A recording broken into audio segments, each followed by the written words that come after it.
Poonch linkup दिवस की platinum जयंती को आज भारतीय सेना ने पुंछ जिला में काफी उत्साह और उल्लास के साथ मनाया। 1948 में पाकिस्तानी हमलावरों से सीमावर्ती जिला की रक्षा के लिए भारतीय सेना द्वारा चलाए गए ऑपरेशन आसान को चिन्हित करते हुए पुंछ के आकांक्षी युवाओं को सेना में शामिल करने के लिए वॉलीबॉल चैंपियनशिप, लड़कियों और लड़कों के लिए हॉकी टूर्नामेंट, क्रिकेट, फुटबॉल और ताइक्वांडो के साथ साथ पेंटिंग और गायन प्रतियोगिता जैसे खेल प्रतियोगिताओं के चलते टैलेंट हंट के हिस्से में रूप में कई सारी चीजों का आयोजन भी किया गया। इसके साथ ही सेना और आवाम के संबंध को अधिक मजबूत बनाने के लिए दूर दराज के क्षेत्रों के लोगों के लिए रक्तदान शिविर, नेत्र शिविर और साथ ही साथ जो है कृत्रिम अंग मापन और फिटनेस शिविर जैसे का भी आयोजन देखने को मिला। इस मौके पर lieutenant general Upendra Dwivedi, GOC in उत्तरी कमान, lieutenant general Majendra Singh, GOC white knight corps और अन्य वरिष्ठ सेना और नागरिक गणमान्य लोगों ने पुष्पांजलि अर्पित की और नमन स्थल युद्ध स्मारक पर श्रद्धांजलि भी दी। इस कार्यक्रम को देखने के लिए बड़ी संख्या में सेवारत और सेवारत सैन्य कर्मी, नागरिक प्रशासन के सदस्य और छात्रों सहित क्षेत्र के स्थानीय निवासी उपस्थित नजर आए। जनरल ऑफिसर ने अपने संबोधन में स्थानीय लोगों को शांति और आश्चर्यजनक सफलता लाने में उनके योगदान के लिए आभार व्यक्त किया, जो सेना उनके समर्थन के बिना कभी हासिल नहीं कर सकती थी। पुंछ लिंकअप डे एक पूरे देश के लिए एक ऐसा उदाहरण है जिसको की शिक्षा सबको लेनी चाहिए। जिस तरह से मिलिट्री और सिविल ने एक तालमेल बनाया और इस पुंछ को एक आज़ादी दिलाई, ये एक शिक्षा का विषय है और ये सारे स्कूलों में भी पढ़ाया जाना चाहिए। और मुझे खुशी है कि ये जो दिवस है ये आज भी उतने हर्षोल्लास के साथ मनाया जा रहा है और जिस तरह से आज़ादी के दिन मनाया गया था उसी प्रकार से आज भी मनाया जा रहा है। Sir, I have got a question.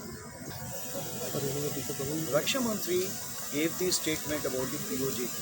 As you are aware that parliamentary resolution already exists on the subject, so therefore it's nothing new. It is part of the parliamentary resolution.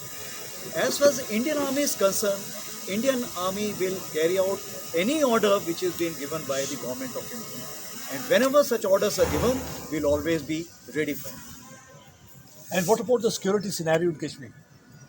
Now, as far as security scenario in Kashmir is concerned, if you see after the abrogation of Article 370, it has undergone a major change. And all the trend lines which are there are coming down today. To the extent, if I can say that today the peace and development is something, there is a great space. To meet the people's aspiration, there is a great space. So the civil administration is doing a great job in kind of occupying this space and making sure that the terrorism is put on a backseat. If I can say that, when in Feb 21 this understanding was reached, after that it has helped all the sides, all the stakeholders, and that first and foremost the civilians have gained maximum. All the government schemes which are there are reaching to the forward areas, ahead of fence, this side of fence, all those who are affected by the shelling, the medical, the education, and so many, the civilians administration has been able to reach out to these people. The internet has been able to reach out to them. So if I can say that, the border areas are truly integrated because of this ceasefire understanding. The second issue is, as far as the military is concerned, military is always ready to make sure that this ceasefire understanding is never broken because it's in interest of both the nations. But if it is broken at any point of time, हम ईंट का जवाब पत्थर से देंगे। सद्भावना जो है वो इस अवाम के लिए, इस अवाम को वो चीज़ें प्रदान करने के लिए है जो कि सिविल एडमिनिस्ट्रेशन ऐसी हालातों के कारण नहीं प्रदान कर पाए। और बॉर्डर एरिया ऐसे एरिया होते हैं जहाँ पे सिविल एडमिनिस्ट्रेशन पहुँच नहीं पाता है। दुर्गम इलाके होते हैं जहाँ पे कि अगर चाहें भी तो जहाँ पे रोड नहीं बन पाती हैं, स्कूल नहीं हो पाते। तो इंडियन आर्मी की हमेशा यही कोशिश रही है कि वो आपके ओवरऑल इंडेक्स, डेवलपमेंट इंडेक्स जिसको हम बोलते हैं, उसको बढ़ाने की कोशिश करें।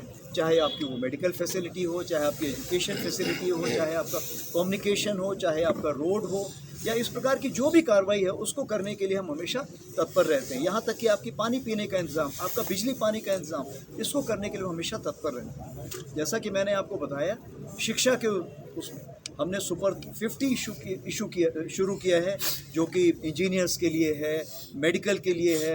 1800 बच्चे हमने बाहर भेजे हुए हैं, तकरीबन 214 बच्चे हमने कॉलेजेस में सेलेक्ट किए हुए हैं, करीब 1500 बच्चों की हमने कोचिंग की हुई है।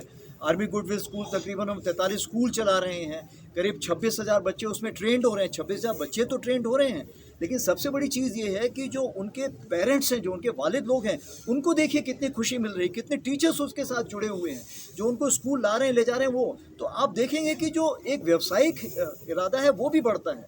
सद्भावना के अलावा सबसे बड़ी चीज़ ये है कि जो फौज यहाँ पर बैठी हुई है वो लोकल इकोनॉमी को बहुत ज़्यादा बढ़ावा देती है। उदाहरण के तौर पर जैसे लद्दाख के एरिया में कम से कम एक साल में 500 से 600 करोड़ की हम इकोनॉमी में बढ़ावा देते हैं। अगर हम सिर्फ जम्मू कश्मीर की बात करें तो 1500 से 200 करोड़ 1500 से 2000 करोड़ का हम इकोनॉमी में योगदान देते हैं जम्मू कश्मीर।